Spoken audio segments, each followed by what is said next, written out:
Oopsies, I got addicted to drugs again. Oopsies, got addicted to drugs again. So what happened was the Adderall, the prescription Adderall I was taking, a little bit of Mexican, a little bit of Mexican Adderall, but that turned out to be a very good, productive endeavor because I got like 8 million views in the 30 days that I was taking Adderall and editing clips. And that's pretty good. It's pretty good. A lot of things went viral. I also lost 10 pounds every time I did it. I would gain it back. I didn't just add 10, I didn't just lose 10 added pounds consecutively. I would lose 10 pounds and then I'd gain it back. And then I'd lose 10 pounds and then I'd gain it back. So that was bad. Then I started taking prescription Xanax to get to sleep after. And that worked great. And then about 3 or 4 weeks later, I was like, oh, I've been taking this every day. And the thing about benzos is you get gnarly withdrawals off them. So I realized that was going to happen if I didn't stop now. So I just went sober again, cold turkey. Today would be day 10, but I smoked weed yesterday because I was in Denver headlining for Gnarly's, a new like theater in Golden, Colorado. And that place is sick. It's like the walls are covered in hot pink fur and green slime and black checkerboard. So it's got this weird kind of like 80s video game vibe mixed with like nostalgia, Ghostbusters inspiration.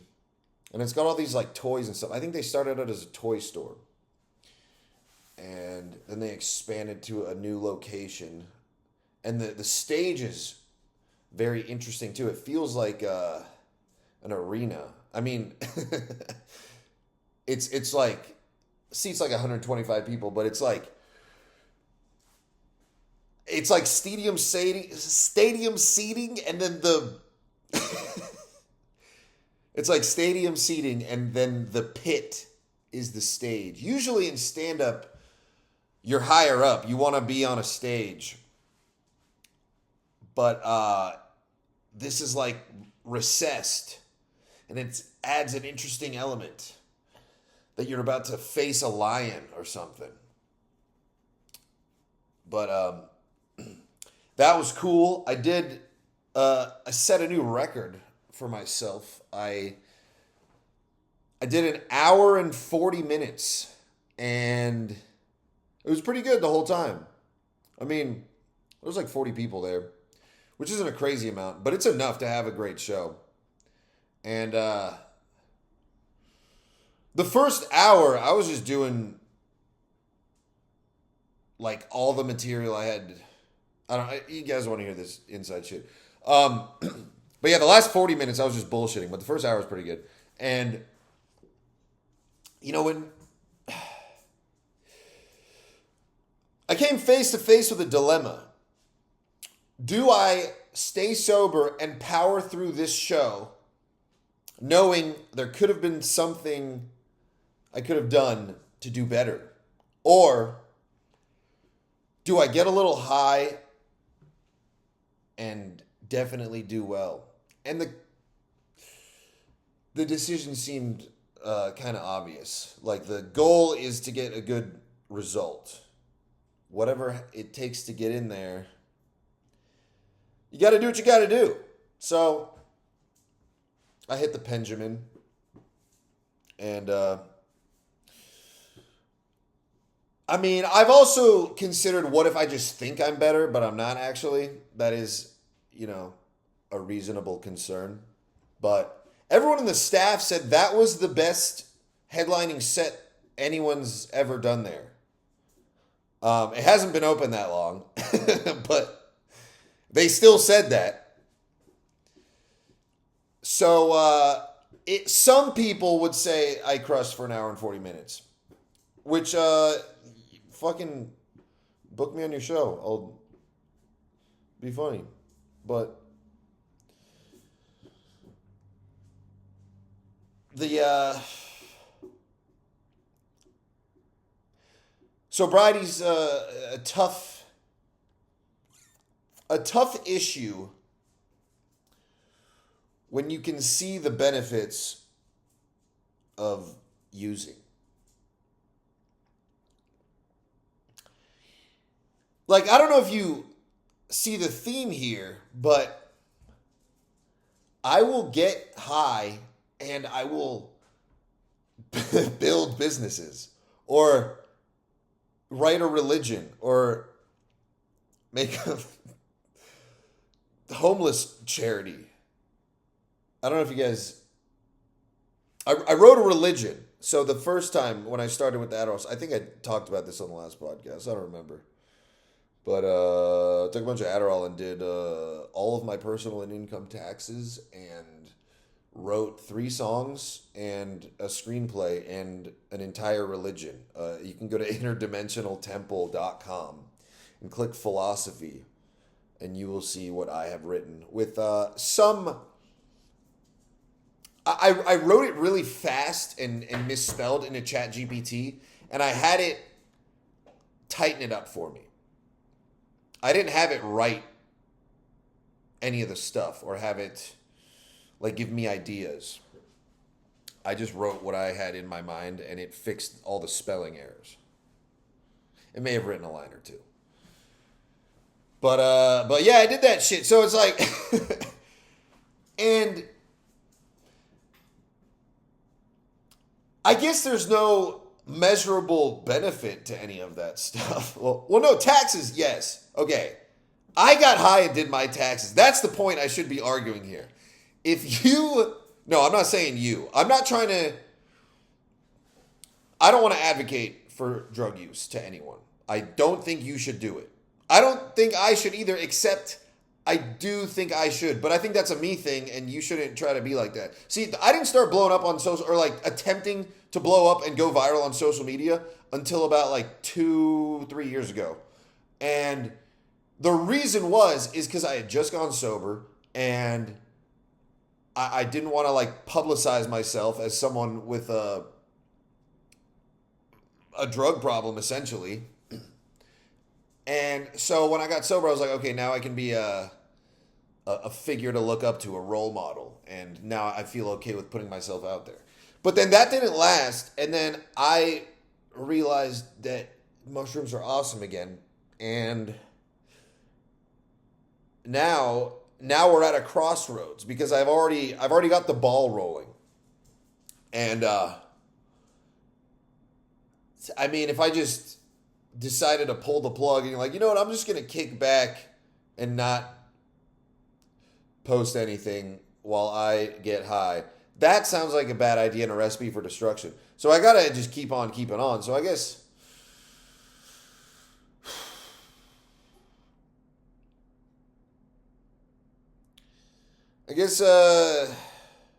you got to do what you got to do. My dog is staring at me aggressively. Because Pablo doesn't focus though. Because my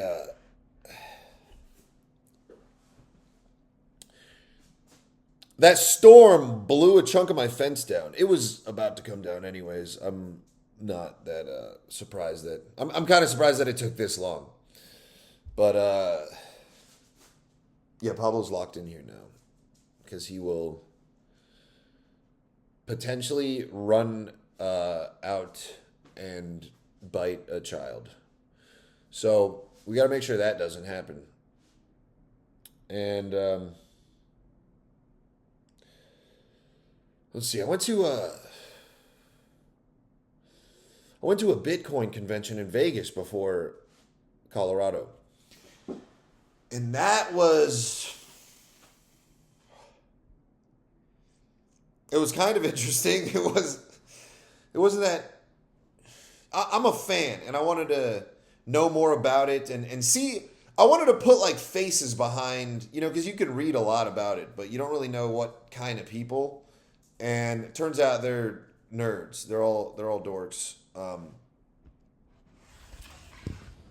I don't know why I had the camera set up like that with me just in the corner.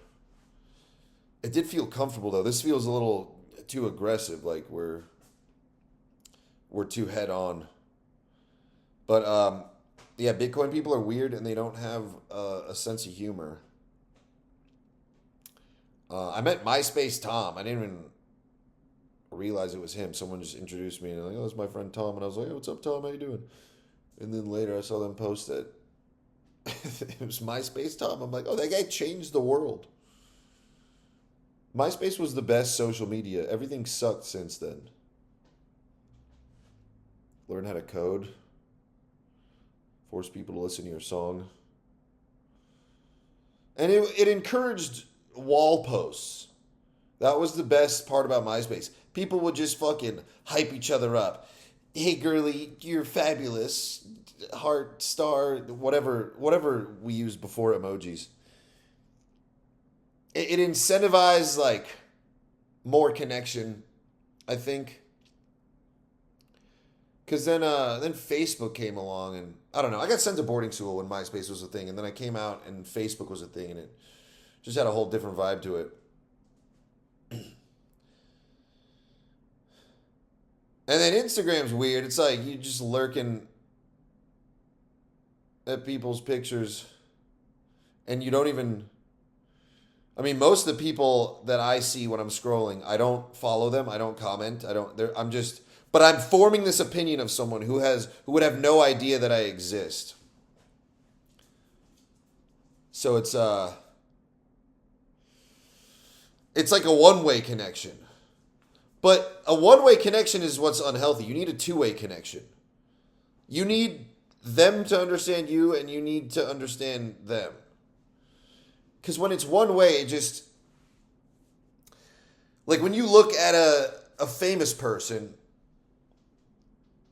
who doesn't know you exist, they're...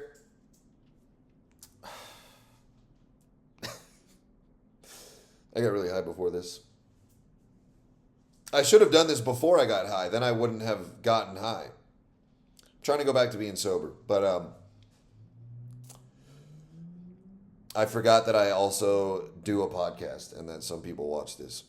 So I decided to do this.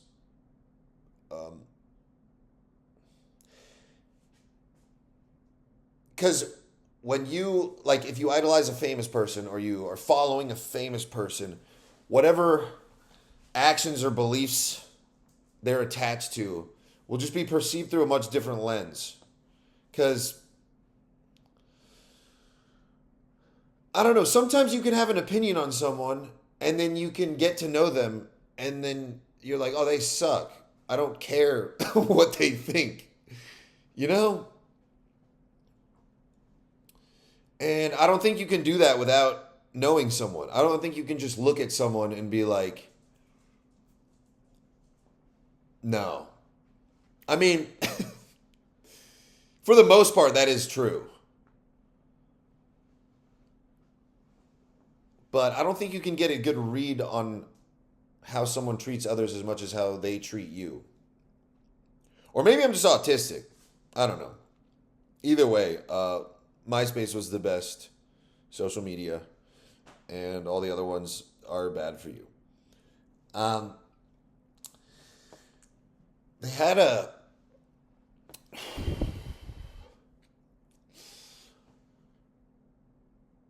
mining, like a Bitcoin mining facility as a model, as a little toy model. And I went up and I said, "What is this, a mining center for ants?" Which is a classic Zoolander reference that I think we would all appreciate. Everyone watching this would appreciate that. And these people looked very confused. And then I tried it again on a different group of people at a different table at a different mining center. Same reaction. It was and then this guy was telling me about how he wires up miners in his basement. And I was like, man, I feel like Chris Hansen's about to pop out. And I don't think he got that either. And then there was a robot lady that they were talking to. And I went up and I said, hey, can I borrow that thing for like 15 minutes? And one guy laughed.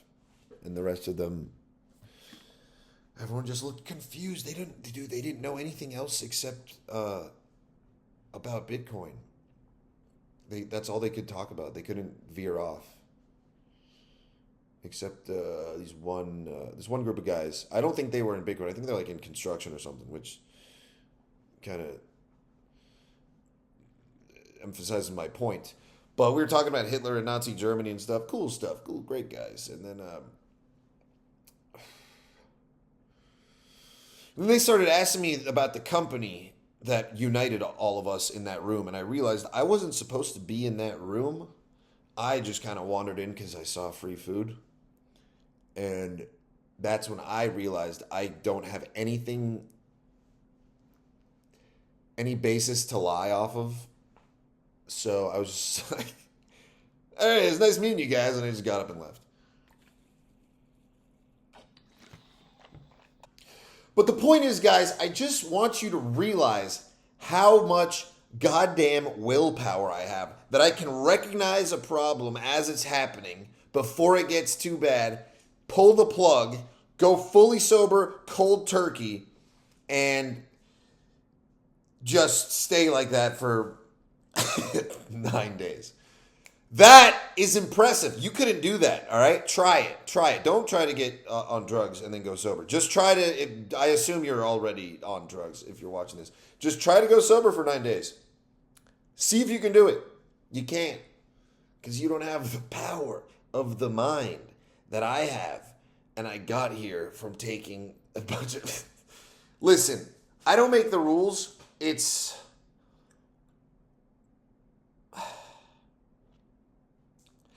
That's what the script I was writing about. I wrote a script, like a screenplay for a TV show, loosely based on me, where this guy continues to be rewarded for being a piece of shit while he's trying to be a better person. It's like, I don't know. I was in the mix. I was deep on the stims. And I was just I was there. I was in the script. I was living out my writing in another dimension, not too far away, so I was still in tune enough to type it all out. And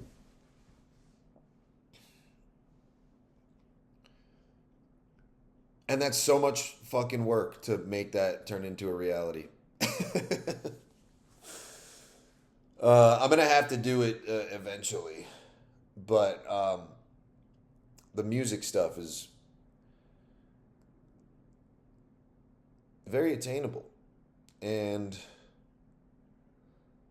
if you're thinking, why don't I just sit down and grind and just make it happen?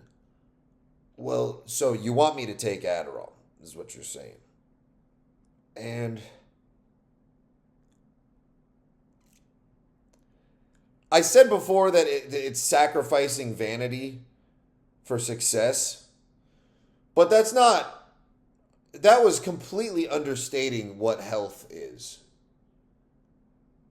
Health is the most important thing. It's more important than money, but you can sacrifice some of it for the other.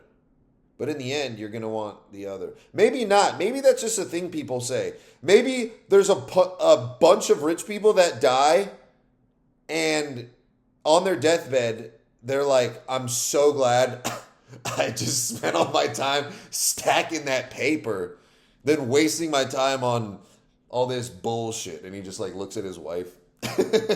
I bet you there's more billionaires that say that than like, I regret working too hard. That's probably just a small minority. That's what they would want you to think. That would be the psyop that they would want to run, that you're going to be thankful that you worked this much on your deathbed. They should do that. That's what the government should do. if they really want to get people to work more, just start airing commercials of old people on their deathbed saying, I'm so glad I spent all that time getting rich. And then dying with a smile. And then it just goes capitalism.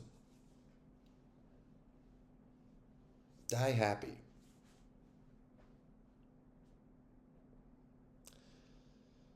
I want to get to work right now just thinking about it. I'm getting inspired.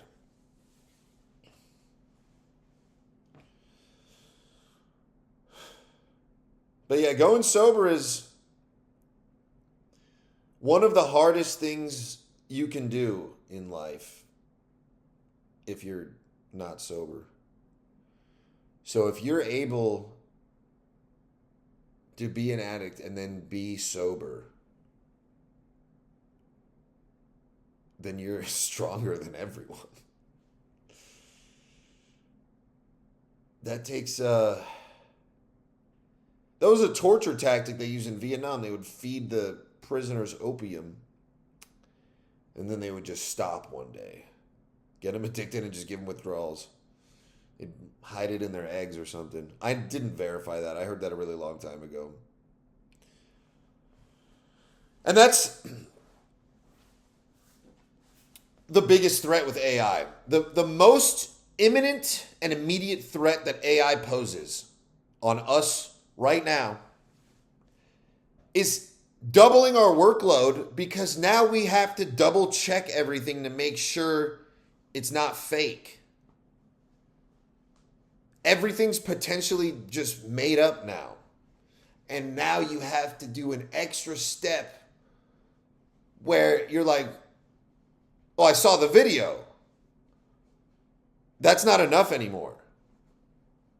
It used to be, and you could, it was usually pretty obvious when it wasn't real. Like a fight video, you couldn't fake a fight video in like a Popeyes, and they're just throwing trays at each other. If you saw that video up to like 5 years ago, you would have been like, oh shit, it's going down. But you see that now and you're like, but you can make that now. You can completely make that up. And people always want to predict the future and what's going to happen. And I think what's going to happen is happening right now. And what's happening that was a really weird way to say nothing.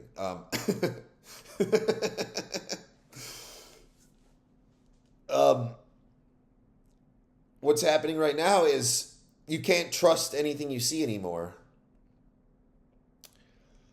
But not that you ever could, really. But like I said, for the video type stuff, I don't know. I saw a video of President Trump saying that they're going to put velociraptors at the southern border. And it was so realistic, I had to go into the comments and make sure. Okay, yeah, sure. Maybe you're like, oh, he was saying velociraptors. You should have known that was fake, you dumbass. Hey, he says crazy shit, man. He says a lot of crazy shit. It's not unreasonable for any of us to expect that he wouldn't want to put velociraptors at the southern border. Because, I mean, we would support it, most of us. Even if you're not, even if you're like pro-immigration, you want to see some fucking dinosaurs running around. That would just be history. I mean, history repeating itself. They'd be back. But yeah, it was that was fake. Man, what if this whole podcast is just me having realizations, but it just turns out I'm just retarded, and everyone's like, yeah, that I learned that when I was like 5. I'm gonna come on here sober next time. I'm gonna do this tomorrow. Because I can do that, and that's why I'm a genius. All right, that sounds insane. I'm just trying to be entertaining, you guys. I'm not actually crazy, okay? This is just a character I do. I'm actually completely normal. I'm a completely normal person, and I just play a character where I'm, like, crazy. But that's all it is. I'm really just a normal guy. If you can take anything away from this, that's it.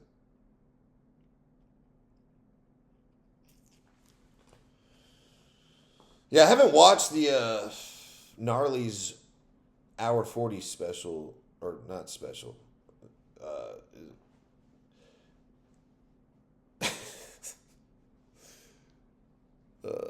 the Hour 40 set I did. The last 40 minutes I was just kind of bullshitting, but